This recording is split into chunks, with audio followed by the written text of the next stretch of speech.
आप सभी ने सुना होगा बिहार गवर्नमेंट ने अनाउंस किया था कि वो जातिगत आधार पे जनगणना कराएगी और इस चीज़ के ऊपर बहुत कंट्रोवर्सी हुई थी कि कास्ट बेस्ड सेंसस कंडक्ट कराने का मतलब क्या है। क्या बिहार गवर्नमेंट को कास्ट के बेस पे और रिलीजन के बेस पे डिस्क्रिमिनेशन करना है या इसके पीछे पर्पस क्या है। उसके बाद सुप्रीम कोर्ट में इस डिसीज़न को बिहार गवर्नमेंट के इस डिसीज़न को यूनियन गवर्नमेंट ने चैलेंज किया और उसका चैलेंज करने का ग्राउंड ये था कि बिहार गवर्नमेंट जनगणना करा ही नहीं सकती क्योंकि शेड्यूल 7 की यूनियन लिस्ट के एंट्री नंबर 69 के अकॉर्डिंग जो सेंसस है उसको कंडक्ट कराने का काम यूनियन गवर्नमेंट का है, ना कि स्टेट गवर्नमेंट का। तो अब हमें कैसे पता लगता है कि कौन सा सब्जेक्ट मैटर किस गवर्नमेंट के अंडर आता है। सो आज हम इसी सबको डिस्कस करेंगे। Welcome and welcome back you all to law with flow. आज का हमारा टॉपिक है doctrine of pith and substance, यानी कि सार और तत्व का सिद्धांत। पर इसको समझने से पहले हमें शेड्यूल 7 को समझना बहुत बहुत ज़रूरी है। अगर हम कॉन्स्टिट्यूशन के शेड्यूल 7 की बात करें तो इसमें 3 लिस्ट दी हुई हैं, एक है यूनियन लिस्ट, एक है स्टेट लिस्ट और एक है कंकरेंट लिस्ट। अब यूनियन लिस्ट की बात करें तो इसमें है पूरे 100 subject matters currently. State list की बात करें तो इसमें है 61 सब्जेक्ट मैटर्स और हम कंकरेंट लिस्ट की बात करें तो इसमें है 52 सब्जेक्ट मैटर्स। ये 3 लिस्ट हैं और इन लिस्ट में कुछ सब्जेक्ट मैटर्स यानी कि कुछ टॉपिक्स दिए हुए हैं और ये जो सब्जेक्ट मैटर्स हैं इनको घटाया बढ़ा सकती है पार्लियामेंट लॉ बना के, यानी कि कोई भी लिस्ट में कोई भी सब्जेक्ट मैटर नया ऐड कर सकती है और कोई भी पुराना सब्जेक्ट मैटर डिलीट कर सकती है। अब किस सब्जेक्ट मैटर पे कौन लॉ बनाएगा ये हमारी आर्टिकल 246 में एक्सप्रेसली मेंशन है कि किस सब्जेक्ट के ऊपर कौन लॉ बनाएगा। अब लिस्ट फर्स्ट की बात करें तो यूनियन लिस्ट। अब यहाँ देख सकते हैं शेड्यूल 7 के लिस्ट, यानी कि फर्स्ट लिस्ट है यूनियन लिस्ट। उसमें कुछ सब्जेक्ट मैटर मेंशन है, आप सबको पता है। जो ये डिफेंस होती है, मिलिट्री होती है, एयरफोर्स होती है, आर्म फोर्सेस होती हैं, ये सब किसके अंडर आती हैं? हमारी सेंट्रल गवर्नमेंट के अंडर, क्योंकि 7 शेड्यूल की लिस्ट फर्स्ट में यूनियन लिस्ट में मेंशन है। और आर्टिकल 246 के अकॉर्डिंग इन सब के ऊपर लॉ सेंट्रल गवर्नमेंट ही बना सकती है, स्टेट गवर्नमेंट नहीं बना सकती। हम लिस्ट सेकंड की बात करें तो ये है स्टेट लिस्ट। 7 शेड्यूल की लिस्ट सेकंड है स्टेट लिस्ट। इसमें वो सब्जेक्ट मेंशन है जो स्टेट यानी कि स्टेट गवर्नमेंट के अंडर आते हैं और इनके ऊपर स्टेट गवर्नमेंट लॉ बना सकती है। फॉर एग्जांपल आपको पता है, अगर पब्लिक ऑर्डर मेंटेन करने की बात हो तो स्टेट गवर्नमेंट करती है, पुलिस वगैरह को मेंटेन करने की बात हो स्टेट गवर्नमेंट करती है, एपीओ वगैरह का सिलेक्शन करना हो, उनके लिए कंडक्ट एग्जाम कराने हो, ये सब स्टेट गवर्नमेंट के अंडर आता है। तो इन सब मैटर्स के ऊपर स्टेट गवर्नमेंट ही लॉ बना सकती है। हम लिस्ट थर्ड की बात करें यानी कि कंकरेंट लिस्ट। ये एक ऐसी लिस्ट है जिसमें आर्टिकल 246 के अकॉर्डिंग दोनों गवर्नमेंट लॉ बना सकती है, यूनियन गवर्नमेंट भी और स्टेट गवर्नमेंट भी। अब इसमें किस तरह के सब्जेक्ट मैटर आते हैं आप यहाँ देख सकते हैं। आपको पता है कोड ऑफ क्रिमिनल प्रोसीजर यानी कि सीआरपीसी एक सेंट्रल एक्ट है, पर हमारा जो स्टेट है यानी कि यूपी में उत्तर प्रदेश ने उसके ऊपर अमेंडमेंट कर रखे हैं और मध्य प्रदेश ने सीआरपीसी में अलग से अमेंडमेंट कर रखे हैं। यानी कि ये इस तरह के सब्जेक्ट मैटर होते हैं जिसमें यूनियन और स्टेट दोनों गवर्नमेंट लॉ बना सकती हैं। ये जो हमारी 2 लिस्ट हैं यानी कि यूनियन लिस्ट है और स्टेट लॉ लिस्ट है, ये तो कॉन्स्टिट्यूशन ऑफ कनाडा यानी कि कनाडा के संविधान से अडॉप्ट की गई हैं। और ये जो हमारी थर्ड लिस्ट है कंकरेंट लिस्ट, ये हमारी गवर्नमेंट ऑफ इंडिया एक 1935 से अडॉप्ट की गई है। आर्टिकल 246 से ये पता लगता है कि किस सब्जेक्ट मैटर के ऊपर कौन लॉ फ्रेम कर सकता है। यहाँ हमें पता लगता है जो लिस्ट फर्स्ट है यूनियन लिस्ट, उसके सब्जेक्ट मैटर्स के ऊपर यूनियन गवर्नमेंट यानी कि सेंट्रल गवर्नमेंट ही लॉ फ्रेम कर सकती है। और यूनियन जो गवर्नमेंट है वो स्टेट लिस्ट के सब्जेक्ट मैटर के ऊपर भी लॉ फ्रेम कर सकती है, पर वो स्टेट के लिए नहीं, स्टेट के अलावा कोई भी इंडिया की टेरिटरी है उसके लिए। फॉर एग्जांपल यूनियन टेरिटरी के लिए स्टेट लिस्ट के सब्जेक्ट मैटर के ऊपर जो यूनियन गवर्नमेंट है वो लॉ फ्रेम कर सकती है और स्टेट लिस्ट के जो सब्जेक्ट मैटर हैं उनके ऊपर स्टेट गवर्नमेंट लॉ फ्रेम करती है। और जो कंकरेंट लिस्ट हैं वो आपको पता है उसके ऊपर यूनियन और स्टेट गवर्नमेंट दोनों लॉ फ्रेम कर सकते हैं, फॉर एग्जांपल सीआरपीसी। अब ऐसा भी तो हो सकता है जब कंकरेंट लिस्ट के सब्जेक्ट मैटर के ऊपर स्टेट और यूनियन गवर्नमेंट दोनों लॉ फ्रेम करती हैं तो उन दोनों में क्लैश हो जाए, यानी कि स्टेट गवर्नमेंट ने अलग से लॉ फ्रेम कर दी और सेंट्रल गवर्नमेंट ने अलग लॉ फ्रेम की और दोनों लॉ एक दूसरे के अपोजिट हैं। तो उस कंडीशन में क्या होता है, आर्टिकल 254 के अंडर ये जनरल रूल है कि जब भी इस तरह का क्लैश होगा यूनियन गवर्नमेंट की बनाई हुई लॉ ही प्रिवेल करेगी।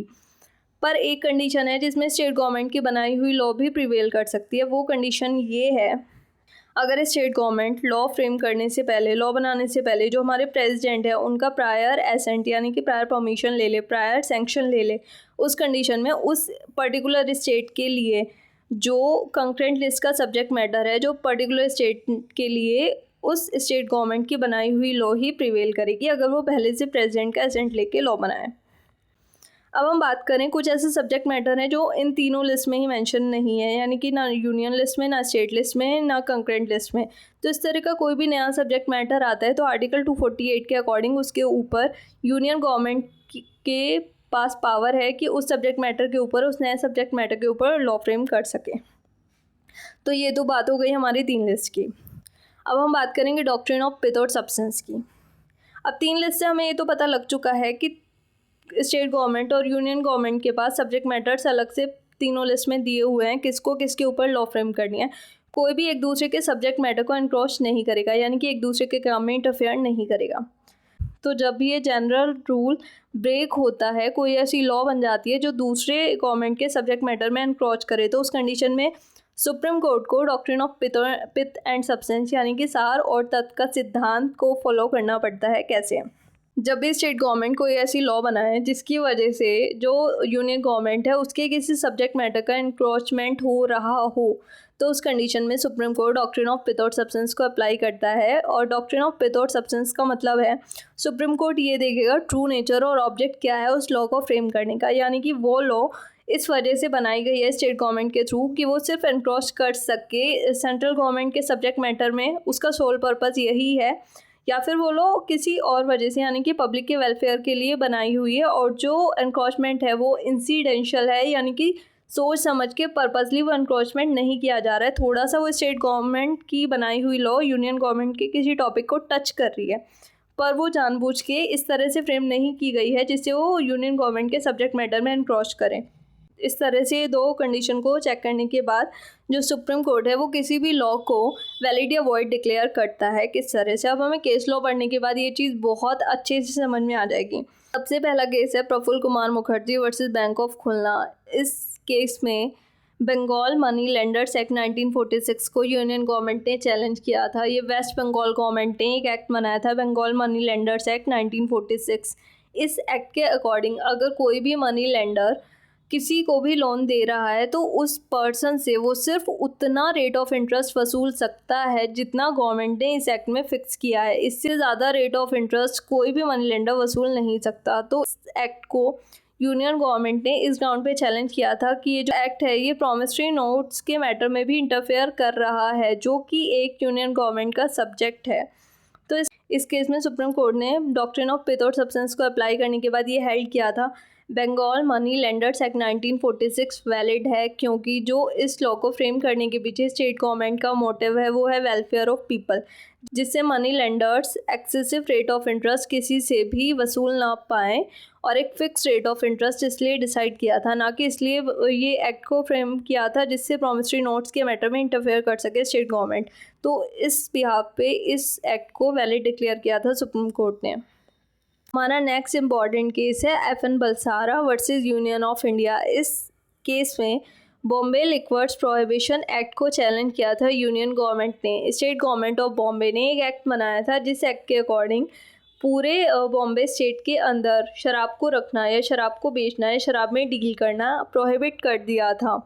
तो उस कंडीशन में यूनियन गवर्नमेंट ने इस एक्ट को चैलेंज किया था कि हमारा जो मैटर है एक्सपोर्ट और इंपोर्ट, ये यूनियन गवर्नमेंट की लिस्ट का सब्जेक्ट मैटर है और एक्सपोर्ट और इंपोर्ट में इंटरफेयर करने के लिए स्टेट गवर्नमेंट ऑफ बॉम्बे ने बॉम्बे लिक्वर्स प्रोहिबिशन एक्ट बनाया है। तो इस वजह से इस एक्ट को वॉइड डिक्लेयर किया जाए।